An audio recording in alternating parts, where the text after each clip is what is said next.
రైలు ఎక్కాలంటే భయపడే పరిస్థితి. రైలు వస్తుందంటే ఎట్టి పరిస్థితుల్లో దాన్ని ఆపి దోచెయ్యాలి అని టార్గెట్ పెట్టుకుంటున్న దుండగులు కొంతమంది.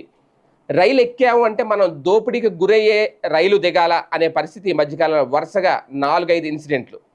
తాజాగా దీనికి సంబంధించి నిపుణులు చెబుతున్న కొన్ని జాగ్రత్తలు, అలాగే ఈ మధ్య కాలంలో పెరిగిపోతున్న దానికి బట్టి దొంగతనాలు పెరిగిపోతున్న దాన్ని బట్టి చూస్తా ఉంటే భద్రత అనేది పూర్తిగా కరువైందా రైలు ప్రయాణంలో అనేది. అయితే ఈ రైలు ప్రయాణాలకు సంబంధించి దొంగల ముఠాలు ఆలోచనలు, అంచనాలు ఒకే రకంగా ఉంటాయట.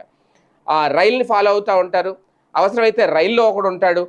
ఒక నిషేధ ప్రాంతం అంటే వాళ్ళ ఏరియా వచ్చేసరికి ఎక్కడ చైన్ లాగితే ట్రైన్ ఎక్కడ ఆగుతోంది అనేది ముందుగానే వాళ్ళకి అంచనాలు ఉంటాయట.